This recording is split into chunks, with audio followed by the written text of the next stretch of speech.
Questão seguinte: considerando as regras constitucionais e a lei orgânica do Tribunal de Contas da União, julgue os itens que se seguem. 7.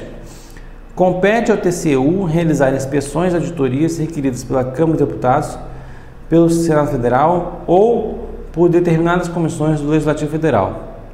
Todavia, não há imposição expressa para que apresente pronunciamento conclusivo de matéria cuja apreciação lhe foi solicitada por um desses órgãos. Essa aqui é uma pergunta bem capciosa, vamos dizer assim.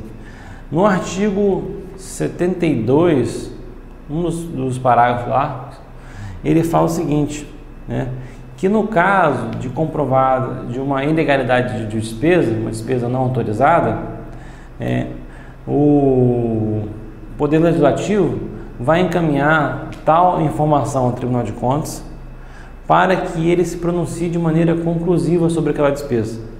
Ou seja, é um caso, se não me engano, 72, parágrafo 3º.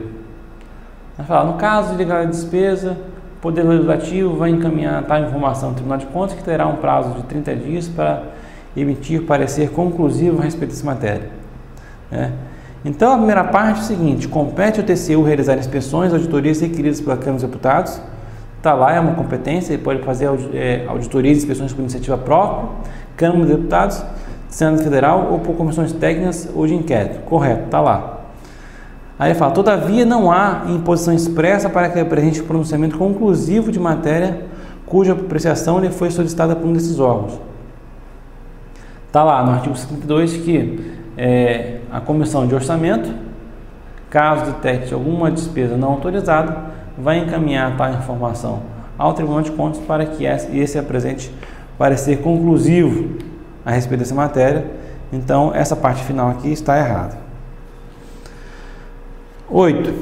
De acordo com a Constituição Federal de 88, a fiscalização contábil, orçamentária, financeira, operacional e patrimonial do município será exercida pelo Legislativo Municipal, mediante controle externo e pelos sistemas de controle interno dos poderes executivo e legislativo municipais, na forma da lei.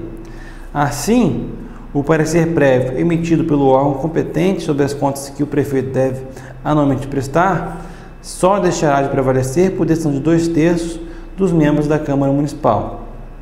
É uma frase muito longa, então vamos tentar dividir ela em partes. De acordo com a Constituição Federal de 88, a fiscalização contábil, orçamentária, financeira, operacional e patrimonial do município será exercida pelo Legislativo Municipal. Correto, né? Pelo princípio da simetria, se é o Congresso Nacional que detém o controle externo federal, tem essa competência de controle externo federal, vai ser o Legislativo Municipal que vai ter a mesma competência no âmbito municipal. E pelo sistema de controle interno dos poderes executivo e legislativo municipais, na forma da lei. Então, mais uma vez, correto. Está lá na Constituição também que fala que cabe ao controle interno apoiar o controle externo, né? E no caso do município, ele não tem poder judiciário, então seria só o controle interno do poder executivo e legislativo. Só lembrando que no caso do município, no caso de uma união, por exemplo, cada poder tem o seu controle. O poder legislativo tem controle interno, o poder judiciário tem controle interno e o poder executivo tem seu controle interno. No caso municipal, o que acontece? O controle interno do poder executivo é o mesmo do legislativo, por determinação constitucional. Então, no âmbito federal, cada poder tem seu controle. No âmbito estadual, cada poder tem seu controle interno. E no caso do municipal, do poder público municipal, o controle interno do poder executivo vai ser o mesmo do poder legislativo, ou seja, não existe um controle interno legislativo municipal. Então, por esse motivo aí, essa parte final aqui, que fala pelo sistema de controle interno dos poderes executivo e legislativo, essa parte está errada. Por quê? Porque o controle interno do poder executivo, segundo a Constituição, é o mesmo que vai exercer o controle interno do legislativo. tá? Então essa parte final aqui está errada. E ele fala assim, o parecer prévio emitido pelo órgão competente sobre as contas que o prefeito deve anualmente prestar, só deixará de prevalecer por decisão dos 2/3 dos membros da Câmara Municipal. Essa parte aqui, essa parte final está correta. Segundo a Constituição, o parecer do Tribunal de Contas da União sobre as contas do Presidente da República não é vinculativo. Basta que o Congresso julgue de modo diferente que ele deixe de prevalecer. O mesmo ocorre em relação às contas do governador, em relação ao parecer prévio do Tribunal de Contas do Estado. Agora, no caso municipal, o parecer do Tribunal de Contas estadual é relativamente vinculante e ele só deixa de prevalecer por 2/3 dos membros da Câmara Municipal. Então essa parte final aqui está correta. Então a única coisa que está errada nessa questão 8 aqui é dizer que existem dois sistemas de controle externo no âmbito municipal, o Poder Executivo e do Poder Legislativo. 9. Nos termos da Constituição Federal de 88, o TCU pode apreciar contas de governo de autarquia territorial e emitir parecer prévio. O que seria uma autarquia territorial? Na verdade, um próprio território. Antigamente existiam territórios no Brasil, hoje não existe mais. Era território de Rondônia, Amapá, se não me engano. Tem mais um ou outro aí que era território. O que é território? Não é um estado. E outros territórios, eles pertencem à União. Não é um estado. Não existe existe um governo territorial, mas esse governo territorial vamos dizer assim, não é um estado, ele faz parte da União. Nesse caso, da autarquia territorial, caberia ao tribunal apreciar as contas desse governo para emitir parecer prévio, tá? Então, correto. 10. De acordo com as normas infraconstitucionais, o TCU tem competência para julgar as contas dos gestores da administração federal direta e indireta. Normas infraconstitucionais seria a lei orgânica do tribunal. Mas em relação às contas do governo da República, o Tribunal de Contas deve apenas apreciá-las e emitir parecer prévio, pois cabe ao Congresso Nacional julgá-las com base nos pareceres emitidos pela Comissão Mista de Planos, Orçamentos Públicos e Fiscalização do Congresso Nacional, de que trata o artigo 166 da Constituição Federal.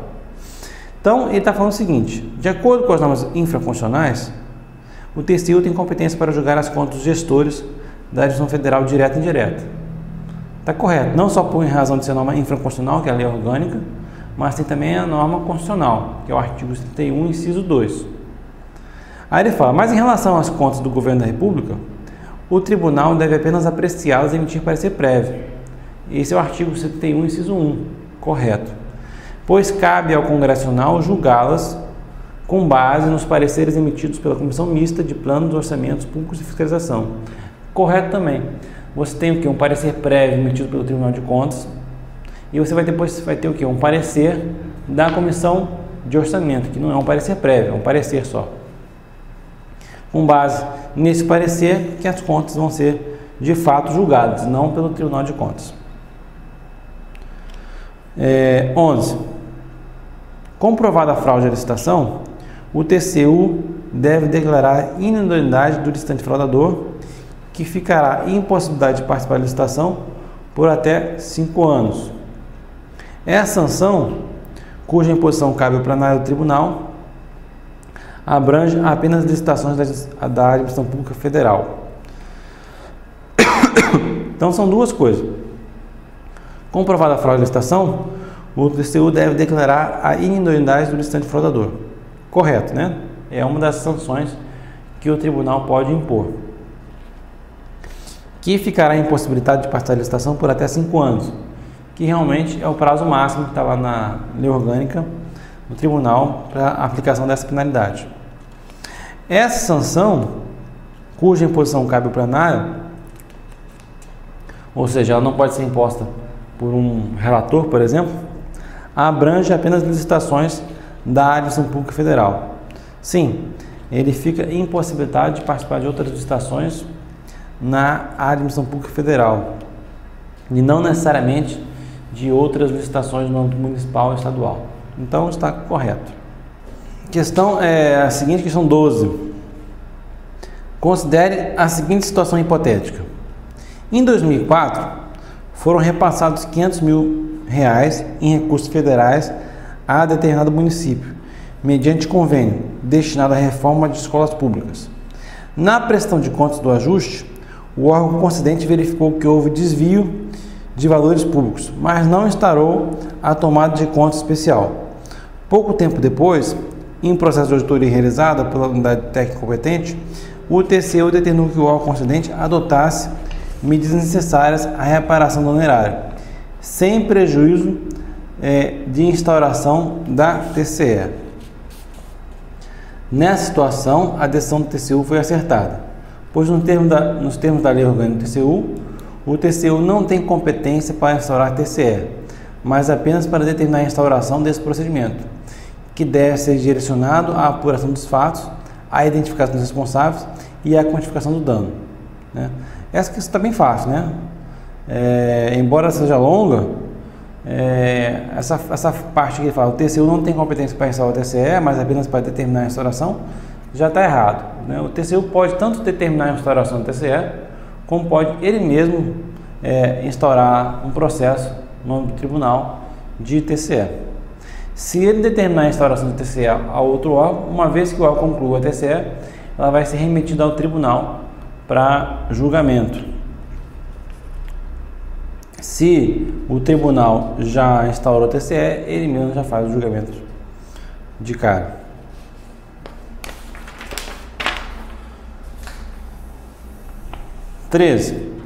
Considere a seguinte situação hipotética.